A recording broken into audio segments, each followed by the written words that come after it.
ठंड इतनी है कि पानी ही जम जा रहा है। अभी हम हैं मुक्ति धाम मंदिर मुस्तांग नेपाल में, और ये आप देखिए पीछे में मंदिर है हमारा बुद्धिस्ट मोनास्ट्री, बैठने के लिए बनाया गया है। ये देखिए मरे हुए जानवर के चमड़े। पिछले वीडियो में हमने पोखरा एक्सप्लोर किया और अब शेयरिंग कैब से मैं निकल पड़ा हूँ मुस्तांग ट्रिप के लिए।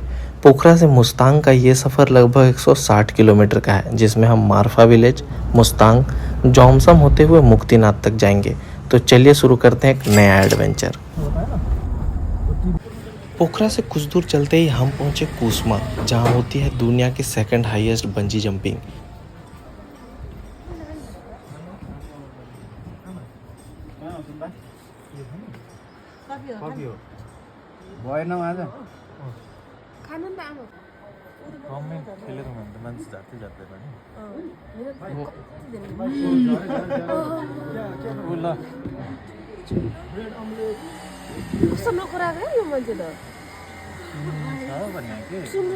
तो देखो कितना स्ट्रेच होता है, देख रहे हो?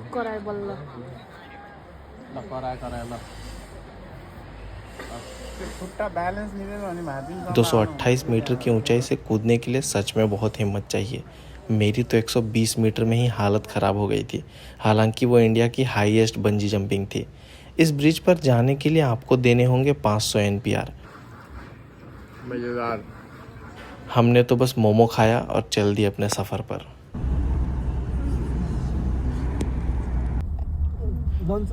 कुछ ही दूर चलने पर हम पहुंचे कालिका भगवती मंदिर, जो कि बेनी बाजार के पास बागलुंग हाईवे पर है। यह प्राचीन मंदिर है जो मां दुर्गा के रूप में कालिका देवी को समर्पित है। यहाँ का शांत वातावरण, पहाड़ी बैकग्राउंड इस जगह को और पवित्र बनाता है। यात्री यहाँ रुककर आशीर्वाद लेते हैं और मुस्तांग यात्रा की शुरुआत करते हैं।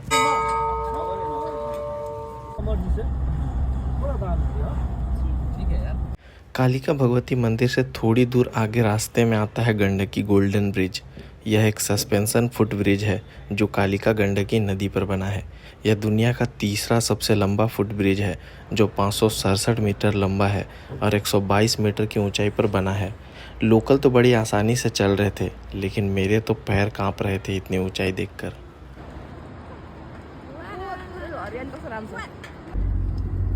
थोड़ी दूर और आगे चलकर हम पहुंच गए गलेश्वर धाम, जो भगवान शिव को समर्पित है। यह धाम गंडकी नदी के किनारे बेनी नामक जगह पर स्थित है। यहाँ आकर लोग ध्यान लगाते हैं और शिवलिंग पर जल चढ़ाते हैं। पहाड़ों के बीच में होने पर भी फ्री वाईफाई की सुविधा ने मुझे हैरान कर दिया। यहाँ पर भगवान जी से थोड़ी प्रार्थना की और इस यात्रा के लिए थैंक यू भी बोल दिया। थोड़ी देर के बाद हम रुकते हैं लंच के लिए एक ऑथेंटिक थकाली रेस्टोरेंट। थकाली नेपाल की लोकल थाली को कहते हैं, जिसमें आपको दाल, चावल, सब्जी, साग, अचार, मूली, भुजिया और रोटी मिलती है। लंच के बाद शुरू होती है असली ऑफरोडिंग। कठिन घाटियों और पत्थर भरे रास्ते, मुस्तांग का असली थ्रिल यहीं मिलता है। कई जगह सड़कें स्मूथ मिलती हैं, लेकिन कहीं कहीं अभी सड़क बन ही रही है, जो ऑफरोडिंग का फील देता है। जैसे जैसे आगे बढ़ रहे हैं, धीरे धीरे शाम ढलती जा रही है। हिमालय के ऊपर जमी बर्फ पर बढ़ती सूरज की रोशनी ऐसे चमकती है मानो हिमालय सोने से ढका हो। यह देखने में एकदम अद्भुत लगता है। थोड़ी दूर पर रास्ते पर एक सांतरे का बगीचा दिखा, तो हमने ड्राइवर साहब को बोलकर गाड़ी रुकवा दी। दिनों के बाद नेपाल का पहला ट्रिप बना, और आप देखिए ये पोखरा से जब हम लोग मुस्तांग जाएंगे तो इस संतरे के बगीचे में हम लोग घुसे हैं। वहाँ हम लोग हाथ से तोड़ सकते हैं और ये तोड़ के खुद से भरना है। ये देखिए, और पूरे चारों तरफ में पहाड़ है और बीच में ये संतरे के बगीचे हैं।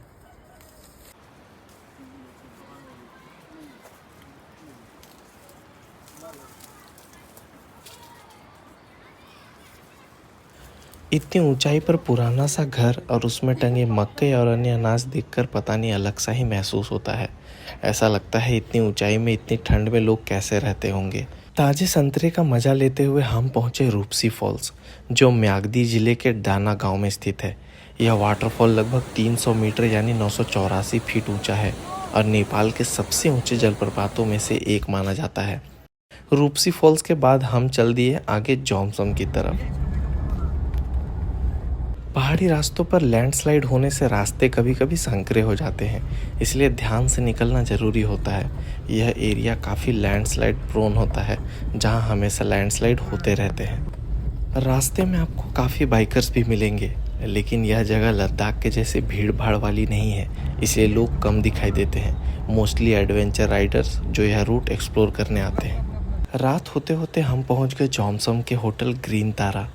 मैंने जहां से मुस्तांग ट्रिप का पैकेज लिया था, उन्होंने 8,000 में कैब के साथ मुस्तांग में रहना और खाना भी इंक्लूड करके दिया था, तो इस होटल में रुकना खाना पैकेज में ही इंक्लूडेड था। रात में मुस्तांग का तापमान -10 डिग्री तक गिर गया। बाथरूम का पानी छूने से ऐसा लगता था जैसे बर्फ छू लिया हो। होटल में रात को बढ़िया थकाली थाली और अचार दिया, फिर बाद में गर्म चाय। मज़ा आ गया। Thank you.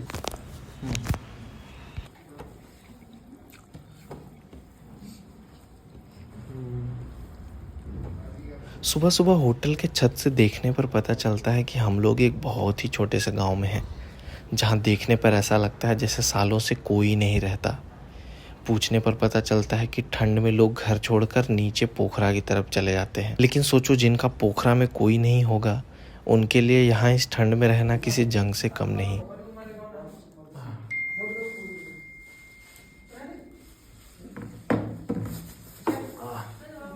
सुबह में गर्मा गर्म नाश्ता करने के बाद हम निकल पड़े मुक्तिनाथ के लिए। मुस्तांग जाने के लिए आपको परमिट की ज़रूरत पड़ती है, जो आपको पोखरा से ही बनवा कर आना होता है, क्योंकि मुस्तांग अन्नपूर्णा कंजर्वेशन एरिया के अंडर आता है। मैंने मुस्तांग का ट्रिप अचानक से प्लान किया था, इसलिए परमिट नहीं बना पाया था, इसलिए जॉमसम चेकपोस्ट पर डबल पैसे देकर परमिट लेना पड़ा। अब फिर शुरू होता है मन मोहने वाला खूबसूरत सफ़र।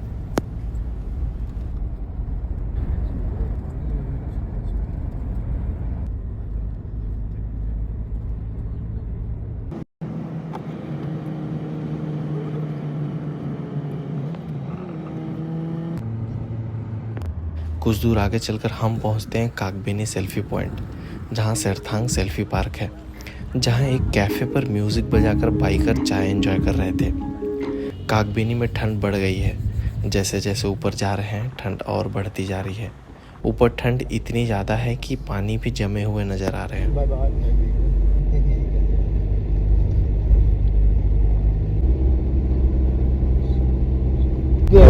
सब घर में ताला क्यों बंद है? सब लोग नीचे गए ना, पोखरा काठमांडू। इधर इधर इधर ठंड बढ़ रहा है ना, इसलिए इधर नहीं बैठता है कोई भी। जाता है पोखरा काठमांडू का काम जाता है। तो उधर कहाँ रहता है? उधर घर होता है ना, इधर में छोटा वाला घर होता है ना, उधर में उधर इन लोगों का बंगला होता है, बंगलो। तो फाइनली हम पहुंच गए हैं मुक्तिनाथ के पार्किंग तक। अब यहाँ से ट्रैक करके हमें मंदिर तक जाना होगा। यहाँ पे आप घोड़ा या खच्चर भी ले सकते हैं, और आप चाहें तो पैदल चलकर भी जा सकते हैं। ज़्यादा दूर नहीं, 15-20 मिनट की ट्रैक है।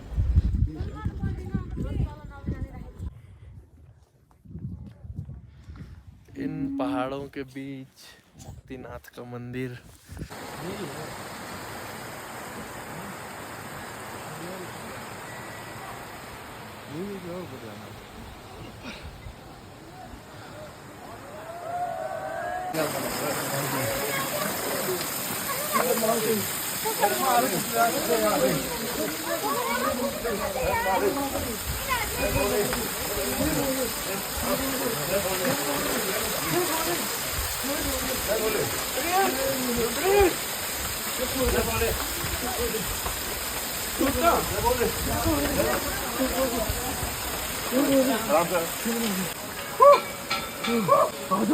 बंद मत करना।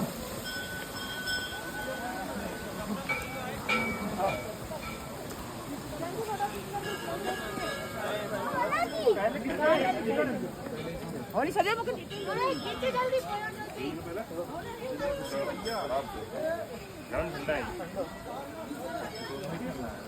ओके, इधर से निकल जाना उधर आगे से। हाँ देखिए सुमर भैया को आगे जाने दो। हाँ भैया जान दो।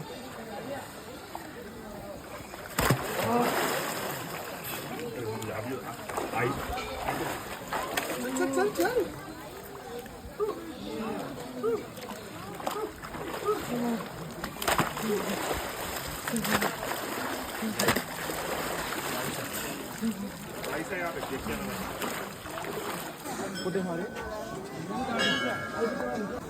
अभी हम हैं मुक्ति धाम मंदिर मुस्तांग नेपाल में, और ये आप देखिए पीछे में मंदिर है हमारा।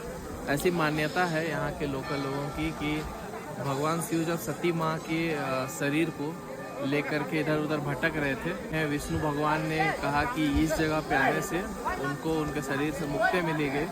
तो सती माँ का जो मुख था वो इस जगह पे गिरा और भगवान शिव को उनके शरीर से मुक्ति मिली, इसीलिए यह मुक्ति धाम मंदिर बनाया गया है। और ये मंदिर जो है ये भगवान विष्णु का है, और यहाँ पे 108 जलधाराएं हैं जहाँ पे लोग नहाते हैं। और इधर में लेफ्ट साइड में यहाँ पे देखिए 2 कुंड है, एक पाप का कुंड है और एक पुण्य का। तो यहाँ हम लोगों ने दर्शन किया। ये लगभग 3000 फीट की ऊंचाई पर है समुद्र तल से, और यह है नेपाल में।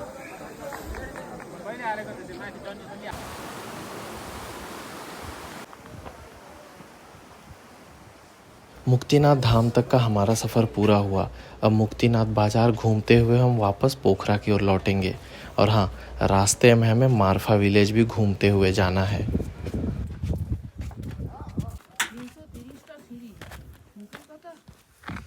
ये देखिए, ये हैं हम लोग अभी मुक्तिनाथ टेम्पल जाने के रास्ते में। और यहाँ पे ये जो है एक यूनिक चीज़ है, यहाँ पे पानी गर्म करने के लिए इधर में सूरज की रोशनी पड़ती है और सेंट्रलाइज्ड होके वो इस बर्तन में पड़ती है, जिससे ये पानी गर्म होता है। तो ये यहाँ पे एक क्या बोलेंगे, सोलर पावर को अच्छे से यूटिलाइज किया जा रहा है। लेकिन ये अलग तरह का सोलर है। सॉल ले लिया आंटी, एक ले लो ना। ऑलरेडी ले लिया है। मेरे पास एक ले लो, बॉस उसको दे दो। आंटी सॉल के लिए बोल रही थी।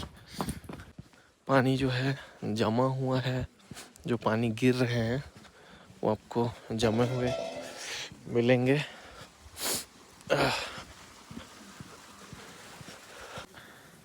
ये देखिए यहाँ पे पानी जो है टेम्परेचर अभी भी माइनस के जैसा है। यहाँ देखिए ये बर्फ़ जो है जमा हुआ है, पानी नीचे में गिर रहा है, वो जम गया है।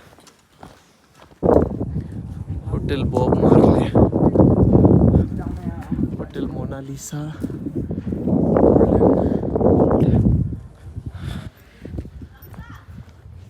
ये देखिए Muktinath gift shop, hotel the Purang.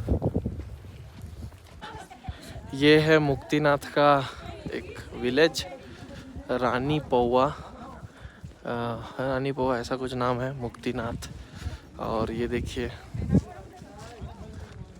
पीछे पूरा विलेज है। इधर होटल्स है।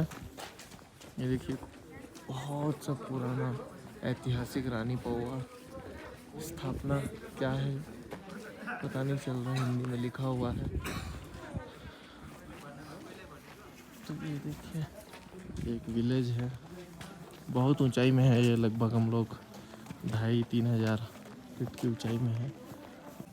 यहाँ एक होटल के बाहर ये देखिए होटल का रहा है। ये देखिए याक का सर रखा हुआ है। ये बहुत पुराना सा होटल देखिए।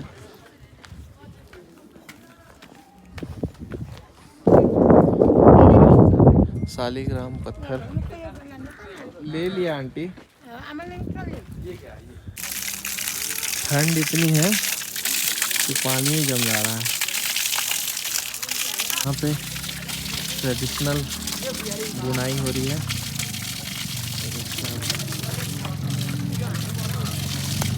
बुनाई चल रही है।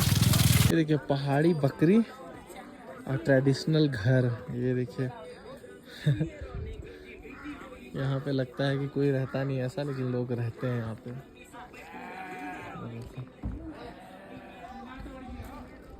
अब हम वापस होटल की तरफ लौट रहे हैं, जहां हमारा सामान रखा हुआ है। सामान लेकर के हम मारफा विलेज होते हुए वापस पोखरा लौट जाएंगे।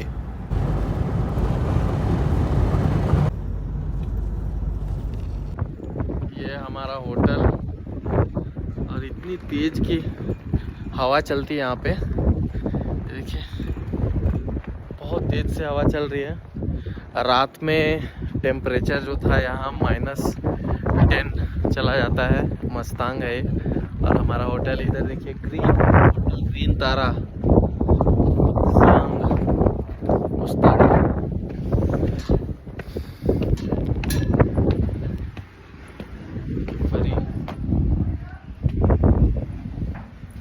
ये प्यारा सा होटल है।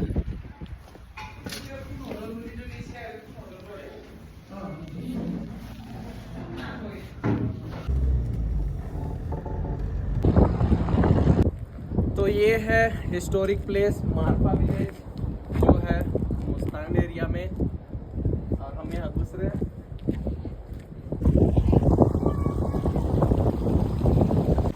अभी हम हैं मारफा विलेज में, और ये है एक ट्रेडिशनल घर, पहाड़ी घर जो बोलेंगे आप। देखिए इधर में ये पत्थर को काट काट के, और ऊपर में ये लकड़ी है। इधर में नाला सिस्टम है जहाँ से पानी जो है जा रहा है।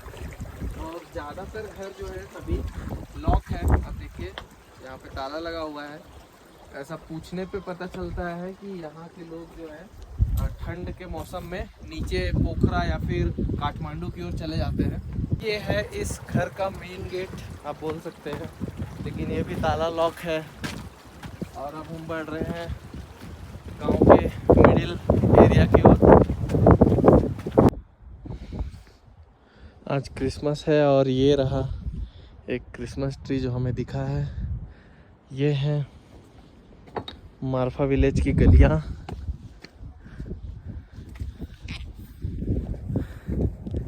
और ये पुराने घर, पहाड़ी घर। सामने में आपको दिखता है रेस्टोरेंट बंद है जो यहाँ पे। एक घर है कुछ।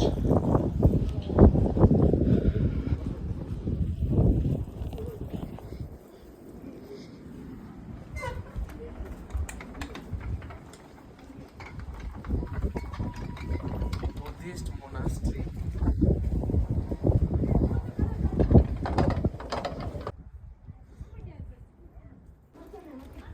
ये है मारफा कम्युनिटी की लाइब्रेरी। ये है होटल टानपोपो।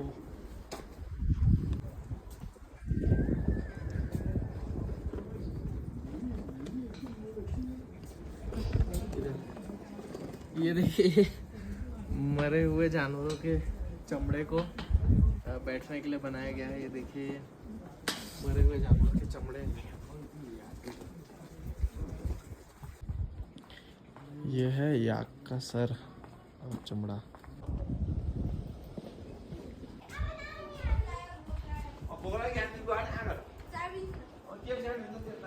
ये है मारफा विलेज का मारफा पैलेस किचन गार्डन। और सेब का पेड़ है देखिए यहाँ पे।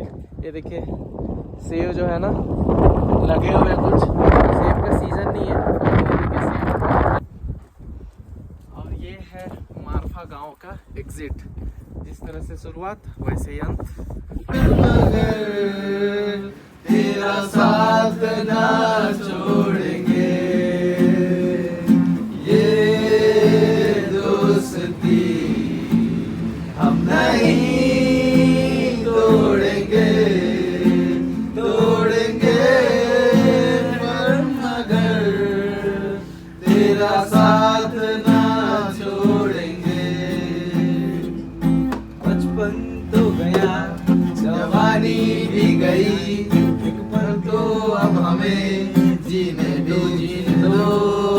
बचपन तो गया, जवानी भी गई, एक पल तो अब हमें जीने दो, जीने दो। Give me some sunshine, give me some rays, give me another chance to grow up once again.